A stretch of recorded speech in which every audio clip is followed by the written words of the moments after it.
Yep, Steve Harvey said you got to jump. Said you got to take some risk. Said you got to get after it. Said you got to go.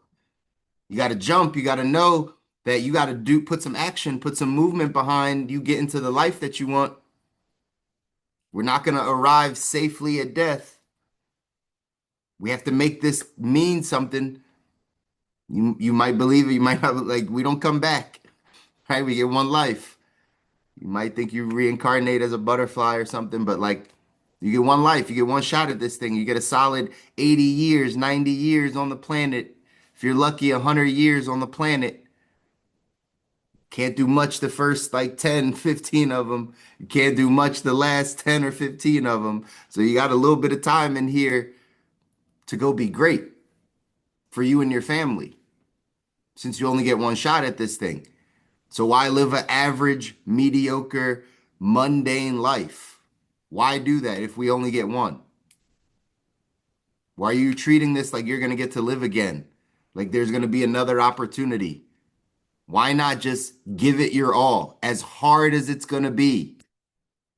You got to choose your hard. You got to choose your hard. It's just a reminder for us this morning, those of us that are on the journey of getting to our ideal life. You're going to have to choose your hard. You're going to have to choose. You're going to have to make a decision.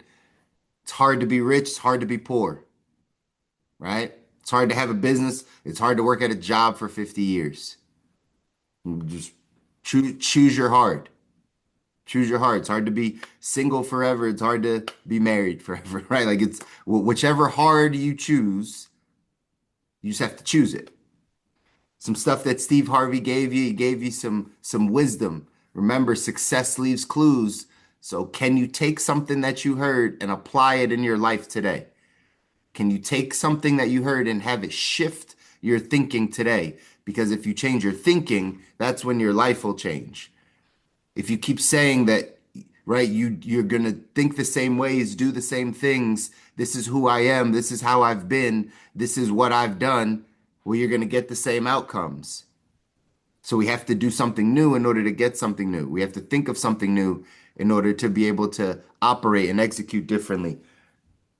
Couple bullet points that I wrote down of things that you can remember from this wisdom that Steve Harvey gave you. Number one, get back up. Get back up. Life is going to knock you down. Life is 10% what happens to you, 90% how you react to it.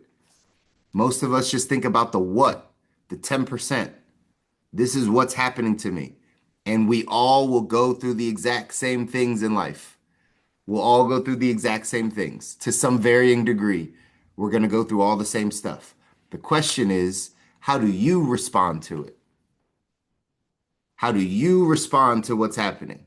How do you respond to death, to sickness, to financial struggle, to family conflict, to whatever, right? You know, whatever other things happen in our lives that happen to all of us.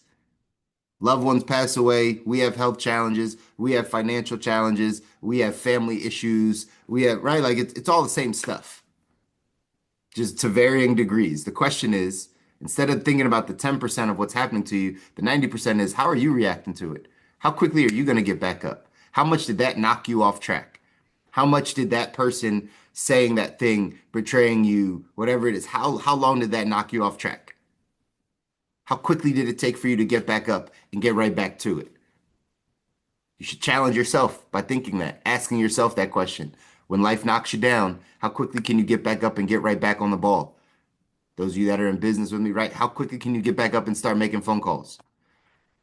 When life goes haywire, how quickly can you get back up and start prospecting and start talking to people and start getting back into the mode? Does it take a week? Does it take a month? Does it take 2 months? Does it take 4 months? Does it take a day? Does it take 2 days? You have to get back up faster if you want to go off and design your ideal life. Second thing I wrote down, he said, write it down. How meta, right? Write it down.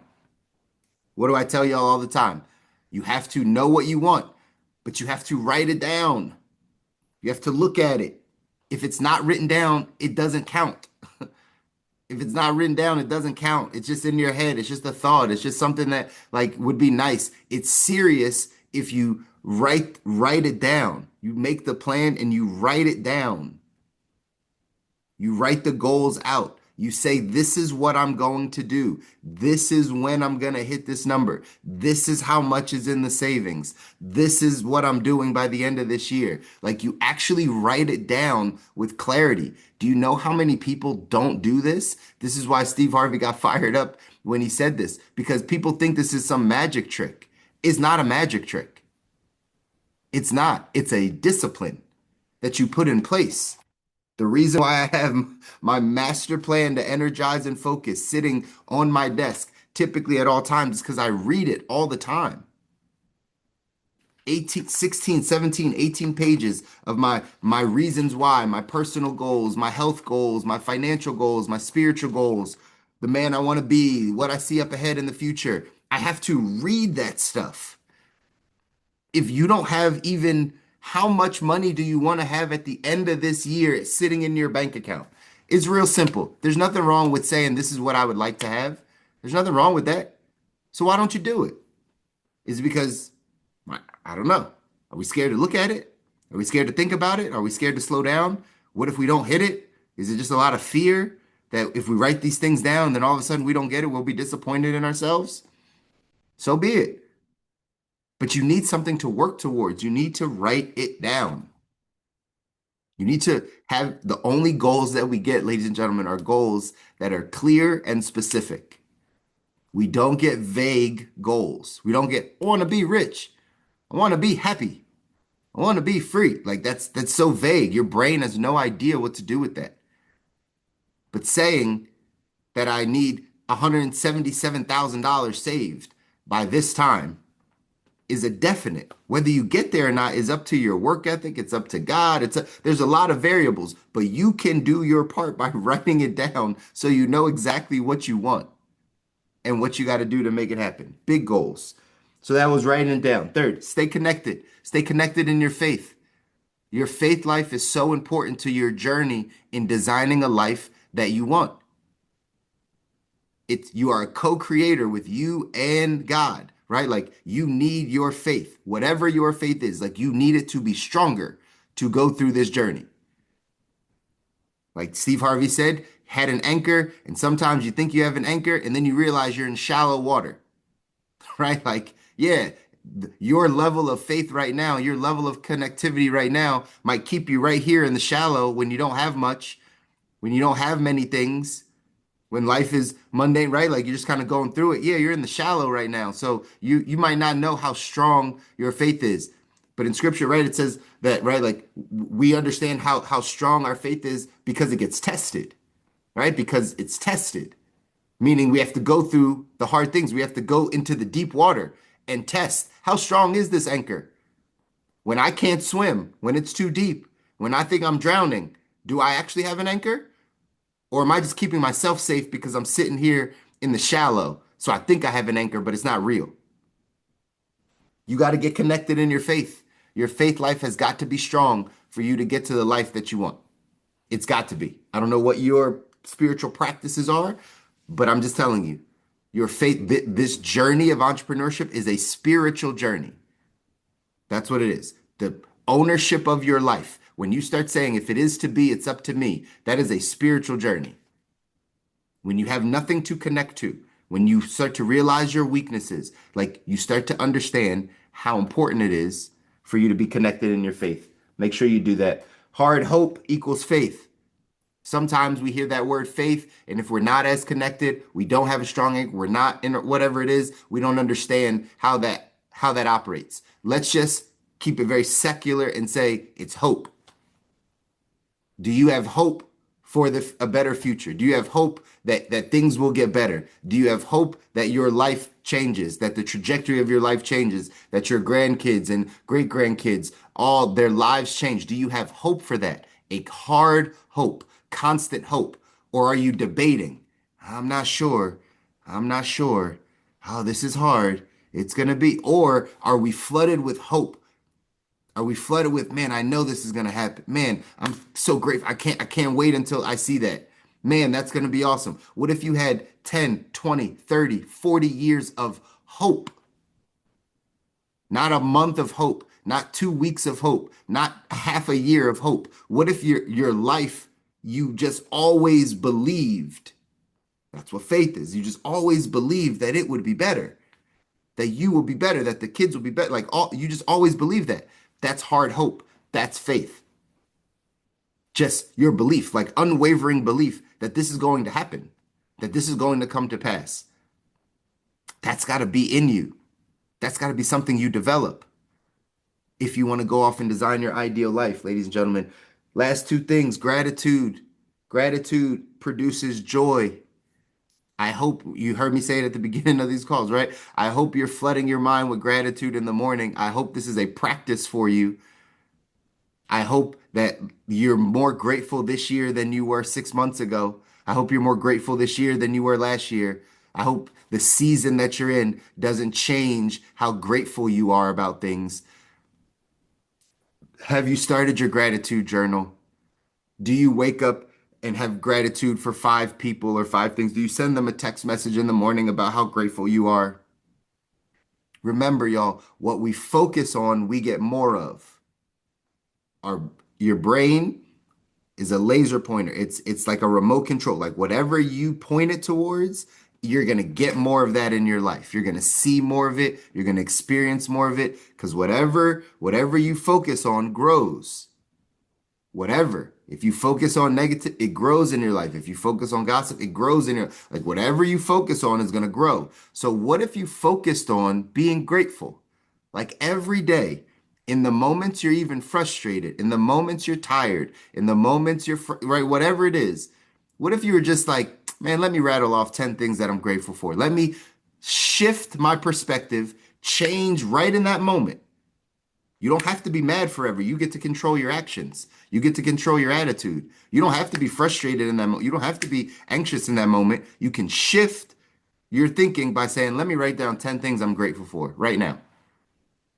Grateful for my family. I'm grateful that I have my health, sound mind. Grateful that I actually have a car I can drive. Like you can go as many as you want to. You've heard Steve Harvey say this. You could probably name 100 things that you're grateful for if you focus on it. If you don't focus on it, that even that exercise is going to be a challenge. When you're in your emotions and you're upset and you got all the things and you're just like, man, let me think about something I'm grateful for. You might be able to think of three things. Shows where your mindset is, shows where your brain is, shows what you haven't practiced. Gratitude is a practice. It's going to open up all the other things you want in your life if you practice it. Last thing I wrote down was choose your heart. We talked about this, but make sure you like choose your heart. Life is hard, y'all. I've mentioned this before to you, right? It's a word I've taken out of our family vocabulary, right? When my wife or my daughter tries to say like this is hard, like just take that out of the vocabulary. Life is hard. Like that's like a saying like I need air to breathe. Like of course, right? Like life is hard. Like this is no one said this road was going to be easy. So just because you say it's hard doesn't matter. Just just learn to do hard things. Just learn to do the hardest stuff over and over again, consistently. Don't seek the easiest path. Don't seek the shortcut. Don't seek the path of least resistance. How I get my needs met the fastest. How I can avoid this emotional thing. How I can keep myself rolling. Like all the things we do to keep us away from like the healing, the things that we need in order to get to the next level in life, in order for our thinking to change, in order for our habits and our all the stuff to change, for us to become a different person. We push that stuff aside, but we got to choose our heart. I chose this chapter. There's a bunch of chapters I could always choose. I chose this chapter, The World Class Seeks the Wisdom for the Ages. You know that old saying that says like, you know, average person or average man, right? Like learns from their own mistakes. A wise man learns from the mistakes of others, right? So there's a part of you going on this journey of financial freedom, of time freedom, of happiness and joy and having great relationships and health and all this stuff, right? There's a part of this where you're going to have to seek some wisdom from people. This is no longer like you want to just learn all the experiences yourself. We're not a child. The child has to be told that the stove is hot, and guess what they're still going to do? They're going to go touch the stove to figure out if it actually is hot. And that's how they learn. You're not a child. Someone can tell you, hey, don't go this way, go that way. I've been that way, and that way doesn't lead to anything. Here's how you should probably think about it. Your wisdom could tell you, I'll listen. The folly in you, the foolish part of you will say, ah, they don't really know what I think about it or how I'm going to do it or what's going to be different for me. So I'm just going to keep going down that path. And then you slowly find out that what that person said was probably right. But now you have to backtrack and now you have to go a different direction. Might have wasted a few years of your life if you just didn't take that wisdom. So we have to learn how to take wisdom. We have to learn how to hear things and then apply it in our life. It's important. Here's what it says in the text: says average performers tend to believe as long as they have acquired the necessary knowledge to perform in their job, it's no longer important to continue educate the education learning process. The great ones are the busiest people in the marketplace. They always search for the most effective and efficient methods of learning. One favorite is reading and studying positive quotation books. These books are jam-packed with wisdom from the most highly evolved thinkers and performers. While most amateurs probably consider positive quotations to be cheesy, the pros are studying them like scientists and benefiting from the wisdom of the ages. These books contain pure gold, and the champions know it. Amazingly, you can find these works sitting on discount racks at every major bookstore in the world. Very few people buy them. The masses are so focused on finding happiness through pleasure that they miss the fact that happiness is a byproduct of wisdom and self discovery. Say that again. Happiness is a byproduct of wisdom and self discovery. The answers are in these books, yet the masses ignore them. The mindset is a microcosm which illustrates why the rich get richer and the poor get poorer. Human beings cannot remain stagnant. We're either growing or dying. We're either getting better or getting worse. The pros use quotation books as a method of ensuring they are on the path to learning and growing. They talk about positive quotation books. If you read scripture, this is Proverbs, wisdom literature, whatever is out there that gives you things to hold on to so that you can raise your level of wisdom, so that you can take heed, take information from people that are further along, that have done something, that are giving you wisdom along your journey to say, hey, do it this way.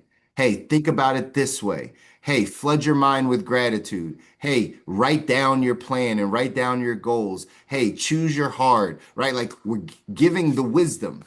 It's now you have to take it and apply it in your life. Now you have to take the wisdom and apply it in your life so that you can get to the life that you don't need a break from. You can get to the life that you want to design. But it's going to require you to have some sense of wisdom of people saying, hey, don't do it this way, do it this way. Hey, if your morning routine isn't working, change it to be like this. Hey, if the people you're around aren't help, change your friends, right? Like there's wisdom out here for us. And there's wisdom out here for you. If you need a book, you need something so you can reinforce it. This positive quotation books, right? Any books that give you positive quotes to retrain your thinking, to retrain your self talk. When you have negativity or things come in, you have positive quotations. You have things that you've studied, memorized that then override that thought. This is what scripture can do. You memorize scripture, it can override that thought that you are having that's taking you away from what God has for you. Again, read books like Proverbs and Ecclesiastes. If you're in scripture, that's wisdom literature. It's giving you wisdom. It's giving you things that you can hold on to, small things that then in your daily life, as you're going off to design your ideal life, you have it. You can hold it. You can now use it on your path to get into the life that you don't need a break from. Do everything in your power, ladies and gentlemen, today on this Wednesday to make sure that you are picking up wisdom and applying that wisdom in your life. Remember, knowledge is not power. Applied knowledge is power. Go apply the things that you've learned, the things I wrote down today. Get back up, write it down, stay connected in your faith, have hard hope, gratitude, choose your heart.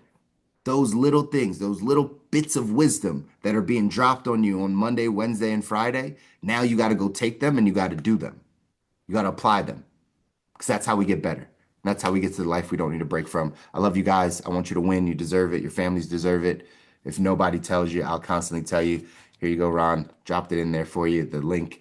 Again, do something today, this Wednesday, that scares you. Do something that pushes you out of your comfort zone. Do something that your future self is going to thank you for because you challenged yourself. Let's go out there and make it happen this Wednesday. Love you guys. See you back here on Friday. Take care.